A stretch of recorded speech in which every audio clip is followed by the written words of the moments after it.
Hi guys, today we're going to learn how to build our first lookbook with the Astria lookbook tool. So we're going to start with, of course, showing that lookbook as by default the Astria tool looks like this with the generation screen.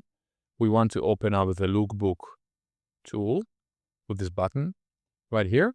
And basically from here start building our kind of Legos to build our full lookbook. Now at first it's not gonna look exactly like we want it to, like we don't have the exact style, but we're going to build the basics first, and then on top of that we're gonna build our own style and our own poses and our own kind of what we want.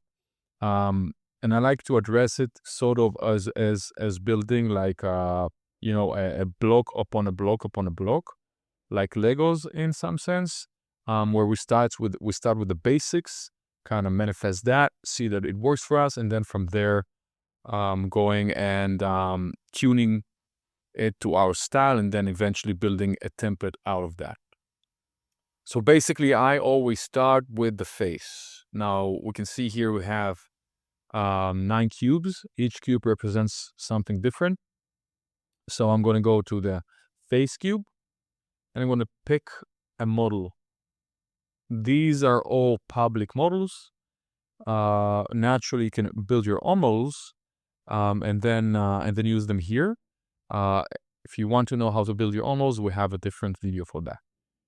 So I'm going to pick Astrid as my model.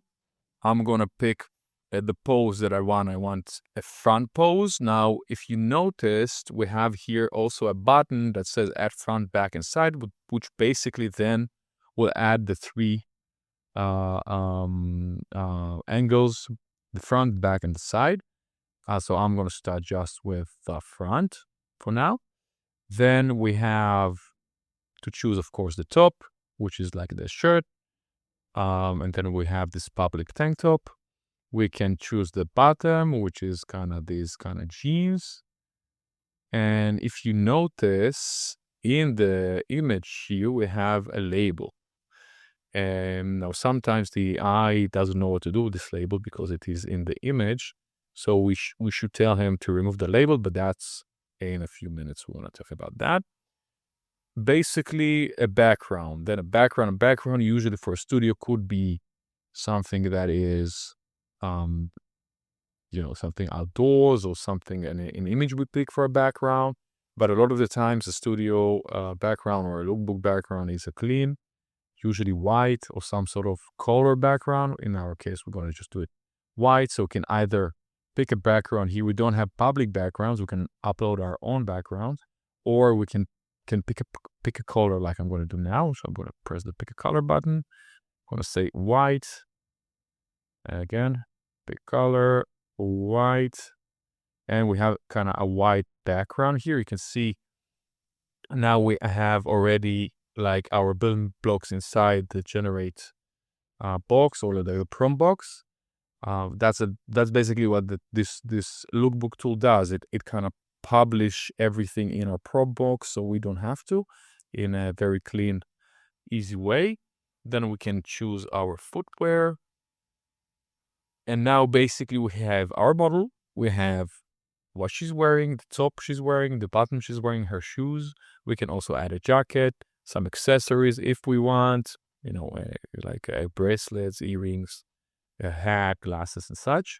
In our case, I'll keep it clean. And you can see the way kind of built the prompt here. Now, if you notice, in each of these kind of, when I hover over it, I have 2 buttons. One is, of course, to delete what we chose, and the other one is called a note. And the note is basically, or adding a prompt, is basically a place where you can add your own style to this very basic mechanism. So let's start with the basics, like so. So you can see I have all my references already in the box.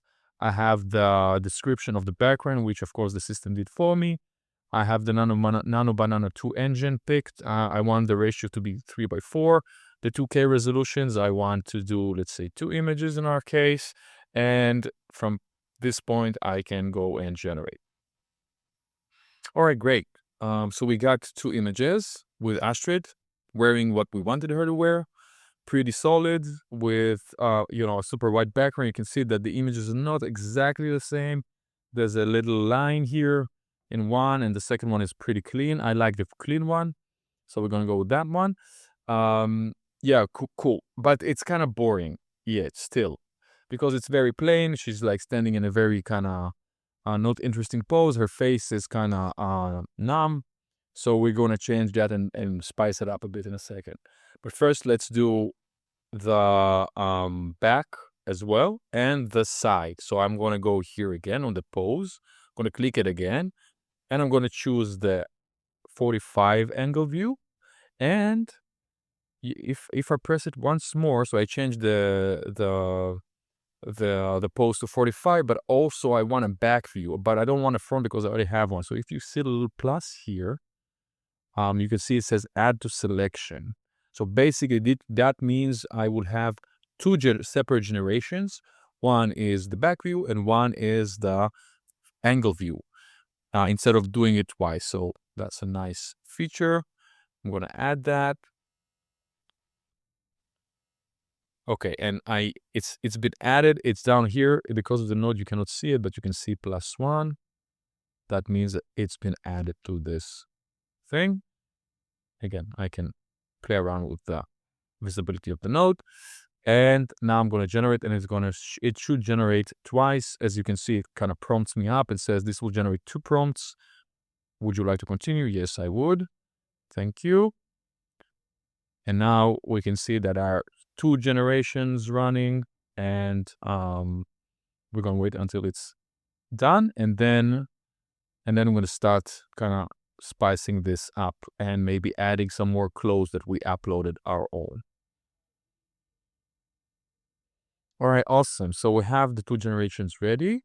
We have one of Astria 45 angle degree with the bun, and then the other one is just with long hair and basically no bun. Of course, that's AI. We didn't specify exactly what it is we want. It goes by the image reference. So sometimes it can choose to do things on its own, and that's why we should specify exactly, if we want something exactly, what we want in the prompt box. And that's the angle view, and that's the front view, and that's the back view. Okay. All right, now that we have everything, let's start kind of adding to that. So how do we add something to that? So basically, let's say I want to do the front pose again, but instead of the old thing, I would like Astria to have, let's say, loose hair, not the bun, and I would like her pose not to be this kind of stiff pose, but I would like her to have like maybe random now kind of posture or pose. As you can see, I'm writing it in the notes, but it also been added in the prompt box. So we can either write it in the notes, or we can add it here in the prompt box, whatever is comfortable for you. So I'm going to continue in the prompt box. So I want a random pose, and I want a random face mimic.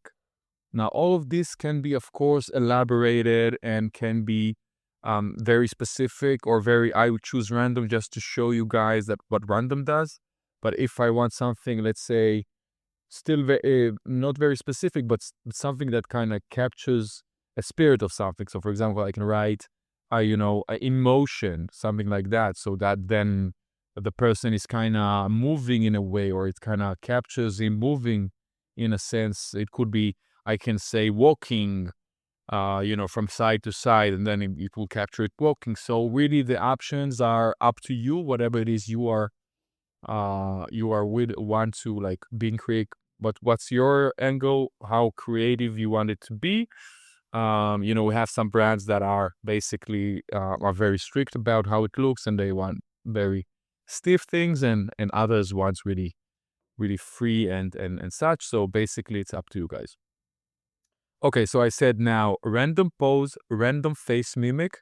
Face mimic meaning the way she looks at the camera and what she's doing with her face, smiling or doing some sort of other um, look. For us, we can of course write, you know, being serious, happy, smiling, model face. It's all about trial and error. Remember, AI is all about playing, and that's what's kind of fun about it. It's about playing with it until you kind of reach to something you like, and then basically automate that or templatize that within the tool, and then run your full collection on those templates. Um, so I'm going to run that. All right, beautiful. So from a boring kind of posture, stiff, as in the beginning, in a few sentences, we kind of created it already something much more casual, much more appealing, much more neutral. As you can see, her hair is now loose. For my tasting, this is much better. I think for some brands, this will probably work. For other brands, less. But you can see how you kind of play around with it. You add a few sentences here, a few sentences there, and it changes the whole image and the way we kind of capture that.